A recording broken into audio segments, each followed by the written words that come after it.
दोस्तों अस्सलाम वालेकुम वरहमतुल्लाहि वबरकातुहू।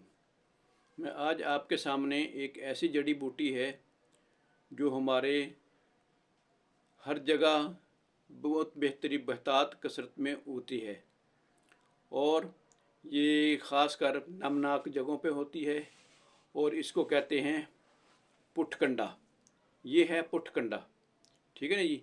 ये इसका जो कंडा है ये उल्टा है, इसके आप हाथ लगाएंगे तो ये आपके हाथों पे लगेगा। इसको कहते हैं पुटकंडा। ये दमे के लिए बहुत अच्छी चीज़ है। इसके आपने 10 पत्ते धो लेने हैं।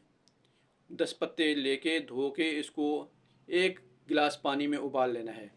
उबाल के इसमें थोड़ी सी जो है ना वो आपने चीनी या कूजा मिश्री डाल देनी है, ठीक है ना, आधा चम्मच। तो इसको आप इस्तेमाल करें सुबह शाम खाना खाने के तकरीबन 1 घंटा बाद। ये खुश्क दमा के लिए, खुश्क खांसी के लिए बहुत बेहतरीन चीज़ है। आजकल खुश्की हो रही है, गर्मियों का मौसम है और तब्दीली हो रही है, क्योंकि जब ये तब्दीली होती है तो इस वजह से ये मर्ज़ जो है ये बढ़ जाता है। तो अल्हम्दुलिल्लाह ये बहुत ही मुजर्रब चीज़ है, ये पुटकंडा है। ये इसकी तासीर जो है ना ये गर्म तर है। गर्म तर जो है ये चीज़ें जो होती हैं ना, गर्मी तरी वाली चीज़ें जो होती हैं वो गर्म जो है वो इसमें जब पानी डालेंगे वो तरी इसमें बदल जाएगी, ज़्यादा हो जाएगी। जब तरी हो जाएगी तो इसमें जो खुश्की होती है वो उसको ख़त्म कर देती है। जब खुश्की ख़त्म होगी तो इसमें खार भी होता है।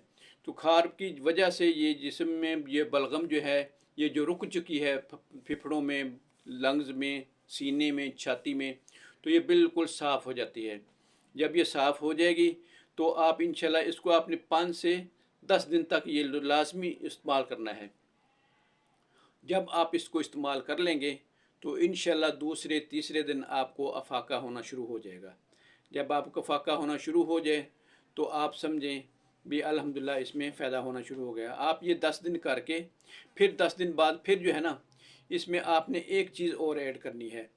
ये 10 दिन इस्तेमाल करके उसके बाद फिर ये 10 पत्ते और एक गिलास पानी और काकड़ा सिंगी जो है एक जड़ी बूटी मिलती है पंसार से, काकड़ा सिंगी उसको कहते हैं। वो आपने 5 दाने ले लेने काकड़ा सिंगी के, वो हल्का हल्का कूट के उसी गिलास में पानी में डाल देना है जिसमें ये 10 पत्ते डाले हैं। फिर आपने उसको तकरीबन 10 से 5 मिनट तक उसको आपने उबालना है। उबाल के जब वो उबल जाए तो फिर उसको छान के आपने थोड़ा सा उसमें मिश्री मिला लें या चीनी मिला लें, तो वो आधा गिलास रह जाएगा। तो आपने उसको ये इस्तेमाल करना है। जब इस्तेमाल करेंगे तो इंशाल्लाह आपके ये बलगम फेफड़े साफ़ हो जाएंगे और खांसी वगैरह रुक जाएगी। पुरानी से पुरानी खांसी जो है ना खुश्की वाली, और पुराना दमा जो है खुश्की वाला जिसमें बलगम नहीं आती, खुश्क के बाद भी खांसता खांसता रात को बहुत तंग आ जाता है, तो अल्हम्दुलिल्लाह इससे बहुत ही ज़बरदस्त फ़ायदा होता है। तो शिफा अल्लाह ताला देने वाला है। और अगर किसी को कोई समझ ना आए तो फिर आप वो अपने तबीब से, अपने मोहल्ले के तबीब से, अपने शहर के हकीम डॉक्टर से रब्ता करें ताकि आपको सही रहनुमाई हासिल हो जाए। जज़ाकल्लाह खैरा। अल्लाह ताला आपको सबको सेहत कामिला अता फ़रमाए। आमीन सुम्मा आमीन।